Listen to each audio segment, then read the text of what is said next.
Bonjour, mon petit chifflet, Amber here, and I matched the couch a little bit today. First, before we get started, you can probably hear the children screaming outside. They are doing a football across the street.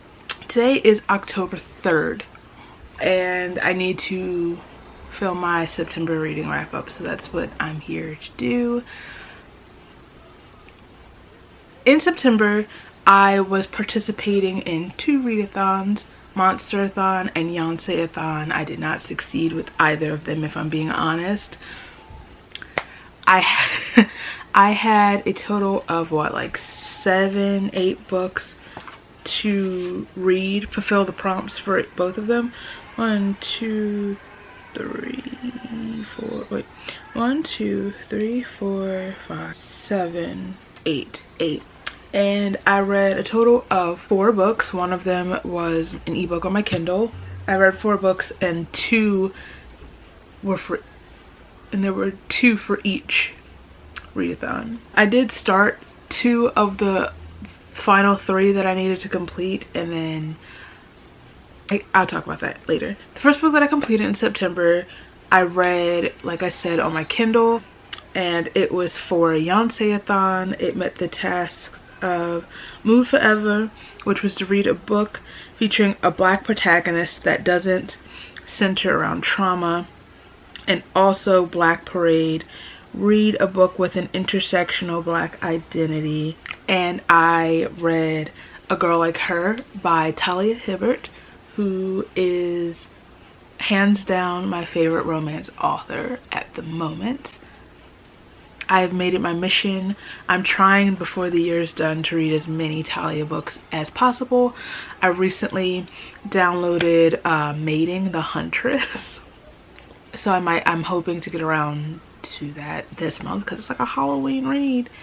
Anywho, so A Girl Like Her follows Ruth, who is she has made herself into a recluse in her town. She's become sort of a pariah in her town after an incident with the town's golden boy, who she was in a relationship with. He is a douche and is low-key, high-key obsessed with her. Ruth runs I think an online comic book. She is also on the autism spectrum. This book also follows, is his name Evan? Hold on. Yeah, Evan, who has just moved in next door. He is ex-military, and I think he works at, is he a welder or something? I think they make gates, work with iron, I don't know, with said town golden boy, whose name escapes me, but he doesn't even deserve it. He and Ruth first meet. They literally run into each other on the street while he is walking and going somewhere with King Douche. They quite literally bump into each other on one of the rare occasions that Ruth leaves her apartment, and then, like I said, later they find out that they're neighbors. He, being neighborly and being the type of person that needs to take care of people, decides he's going to take over lasagna for her.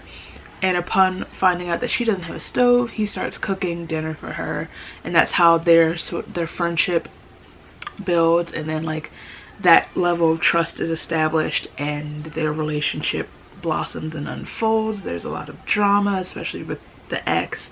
And I have not read a Talia Hibbert book that I haven't enjoyed in some capacity. I really like the fact that, oh, that's a fuzzy for my dress, okay. I really like the fact that their friendship, the basis of their relationship was formed on a strong friendship basis. I don't really know what I know what I'm trying to say. I'm just having trouble communicating what I'm trying to say. I love how much he respects her boundaries. Also love how he doesn't like treat her like a child just because she's on the spectrum.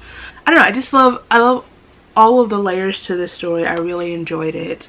I think I'm gonna make a video out of it, but I've started my ultimate ranking of Talia's books. As of right now, this is, I think, like fairly in the middle.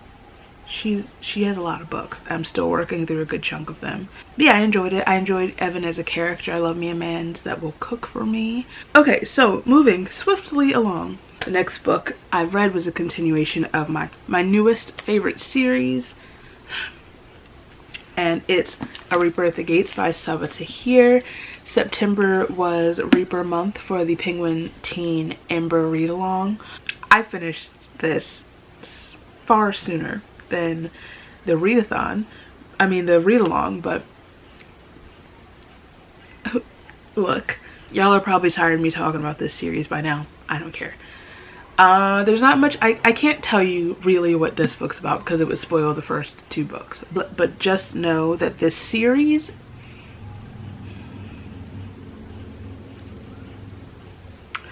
it just keeps taking more and more from me emotionally. And I don't know what I'm going to do until December when the final book comes out. I'm also not ready to let go of this series and these characters that I've grown to love so much and have loved watching them grow. I don't know how many more ways Sabaa Tahir can hurt me, especially regarding Elias.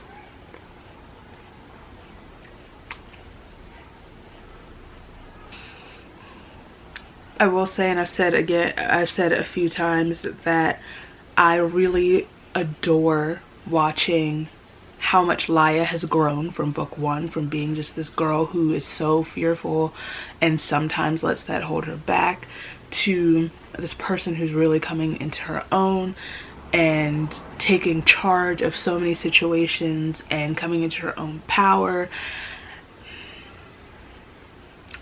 And this story has taken me on so many twists and turns that, like, I needed a seatbelt. I wasn't ready.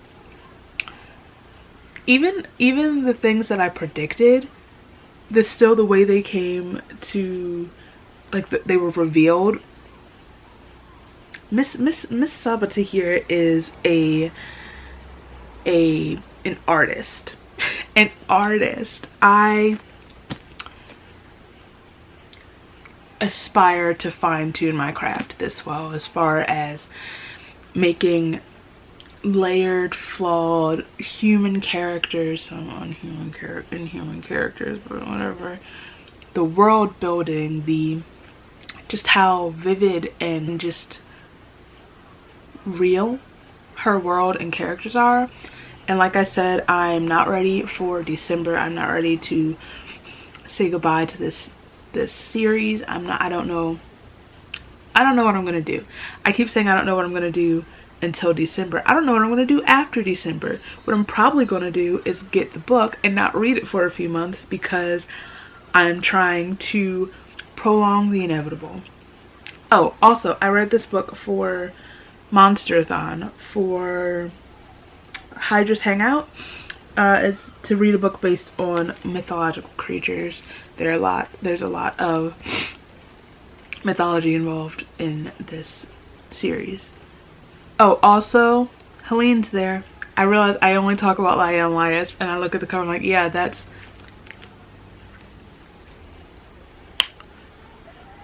I will say, I'm going to try to say this without spoiling anything, that the way this book ended with Laya and Helene, while I don't particularly love Helene as a character, I do support it. There's that. Okie dokie. Artichoke. The next book I read was the only book that overlapped both readathons. So for Monsterathon, I read it for the prompt of Lair of the Babadook, to read a book with an LGBTQIA plus representation, and also for Black Parade, which is the same prompt that I've read Girl Like Her for, so to read a book featuring an intersectional black character. This is a book that I have been wanting to read for so long. Most of my friends have already read it and love it so much and have been raving about it, and it's The Stars and the Blackness Between Them. The Stars and the Blackness Between Them by Janata Petrus. This book is told in between the points of view of Audrey and Mabel. At the start of the book, Audrey is living in Trinidad with her family. That's where she's from. And she is basically mourning her life as she knows it, because at the beginning of the story we find out that she's being sent from her home to live with her dad in Minneapolis because her super religious mother caught her with a girl, her secret girlfriend, who also happens to be the pastor's daughter. Both of them actually end up being sent away from Trinidad. So we start the story, like I said, with Audrey and her grandmother Queenie contacting the ancestors and rooting her in nature and her roots as she prepares to go on this next chapter of her life. Like I said, the other point of view is Mabel, who is a girl in Minneapolis, and when we meet her, she's kind of trying to understand the feelings that she's feeling, sort through who she is. He's basically asked to kind of befriend Audrey, take her under her wing when she moves, because their dads are best friends. I think they met once before, when she came to visit her dad when they were 11. So they are fast friends. At the same time, Mabel is starting to feel unwell and is trying to understand what's going on with her body. This is like the story of two young girls navigating love, and it's sweet, it's heartbreaking at times. There's some really powerful quotes. I tabbed this one up. There's a whole other storyline where Mabel is contacting this man who's been imprisoned and over a crime that he was falsely accused of. They are talking about, like, they're like similar situations, I guess, but also the universe and astrology and just connecting to the cosmos. It's a very like spirituality heavy book. I think it's really, really interesting. It talks a lot about, like, I guess religion versus spirituality, and there's a lot. I'm not explaining it well. I'm not doing it any justice. So there's also, I don't know if it's would be considered magical realism, fantasticism. Girl, there are magical elements to this story. I really enjoyed my time reading this book. I don't know why it took me so long to get around to it. I think this is definitely one I'd pick up to read again and would recommend to anybody. Yeah, like I said, it was very sweet. It was very, this is a weird way to describe it, but it's very, like, just normal. There wasn't anything overly extreme. It was just two girls loving each other, and we love that. So the last book that I completed for September was another one that I read for Monsterathon for 2 prompts.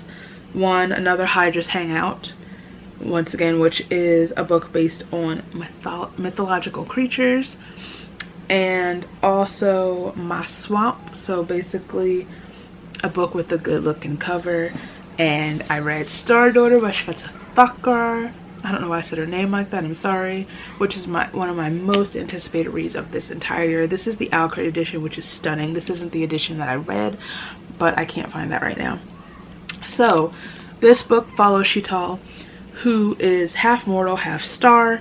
Her mother is a star, and when she was, I think, like 7 or something, her mother returned to their familial constellation, and she was thus raised by her father and raised to hide her magic, her her magic, basically to repress it and hide it, so that basically so she couldn't be harmed or ridiculed or anything like that. The start of the story, Sheetal feels like she constantly hears the star song from her family's constellation, the tug of her family, and as her 17th birthday is drawing close, the pull becomes stronger to the point where like it's almost impossible to ignore, which leads to blow up with her father.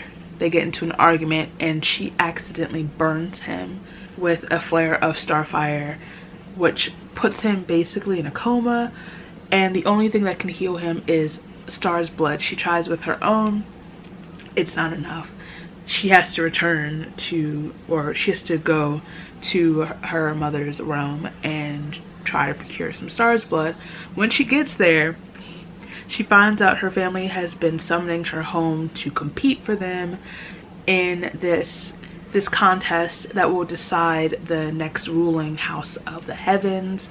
Since she is half human, she can participate as their champion, as the rule states that they have to have a mortal champion to inspire, because you know stars inspire humans. Is it inspire, influence? One of those. So she's basically forced to agree because that's the only way that she can save her father. But she along the way learns more about her family's history. There's the whole thing about star hunters, and which is tied to her human boyfriend Dev. Her family is not her entire family, but like her grandparents are intending, if they win this contest, to close the gate between realms permanently. So this also is a story about Sheetal, I guess, coming into her own, realizing what's actually best for her, not allowing herself to be used by the parties that want her to do what's best for them. I really enjoyed this book. I thought this book was very fun and cute. It made me hungry a lot. There's a lot of food mentioned. I'm like, I want it, I need it. Yes. I love the concept of a half star, half mortal. I really liked the competition. I personally thought the competition was going to be a little darker, but I'm kind of like pleasantly surprised that it wasn't, even though there's some drama involved and there is some, like, I guess, darkness between the competitors themselves, and like the drama and revelations about her family history. But yes, I believe this is a standalone. I really like that this is a standalone. I think Shweta is working on another different element of Hindu mythology, because this is inspired by Hindu mythology. I like the conversation of family, and I just, there was so much about it that I liked. I enjoyed that. You know what I liked? I liked for once that there is this mildly spoilery. It might be. Proceed with caution. I'd skip ahead a little bit if you don't want any sort of spoilers. I don't think this is a spoiler, but I like the fact that the relationship in the story is already solidified before we go into it. It's already a thing before we go into the book. We start the book, she has a boyfriend, and he's there present for the rest of the story. So I started like I said, 2 books, two of the last 3 that I needed to finish, and then I don't know, I felt, I don't want to say into a slump, but kind of in a slump. I just couldn't manage to pick up the books or retain what I was reading or have any desire to read. So eventually I put them down. The last like almost week of September I wasn't reading. I put them down because I knew I was going into my spooky reads for October. I knew I was going into Hocus Pocus readathon, and I wanted to give my brain time to like realign itself so I could read some of my most anticipated reads of the year. But the books that I started were Hood Feminism by Mickey Kendall, Notes from the Women That a Movement Forgot, I was reading this for Other Side for Yonsei-a-thon, which is to read a black nonfiction book. And it's really interesting. I know I'm going to tab the crap out of this book. I've already started doing so. But my brain wasn't letting me really read it the way I needed to. I'm 19 pages in. So I'll get back around to it eventually. I should really do a video where I go through the books I've started this year and need to finish, because the pile's grown a little bit. And the other was The Archer at Dawn by Swati Teerdala, which is the sequel to The Tiger at Midnight. This was another most anticipated read. I really loved the first book. I am 64 pages into this, so that's not really bad. I feel like, but I didn't want to push through the book and not enjoy it because I was forcing myself to read it. So I'm going to get back to this because I need to know what happens next, and I want to be prepared when book 3 comes out. But yes, those are the books that I read in September. Those are also the books that I started reading in September. It's October 3rd, and I am reading currently The Year of the Witching by Alexis Henderson. I'm really enjoying it so far. I'm not that far into it. I think I'm only like 26 pages in, but I'm already hooked. But yes, thank you for watching. Let me know what your favorite read of September was and what book you're most anticipating reading in October. If you like this video, please give it a thumbs up. If you like me, feel free to subscribe. All my places are down there so you can follow me, and I'll follow you back. And I'll see you very soon.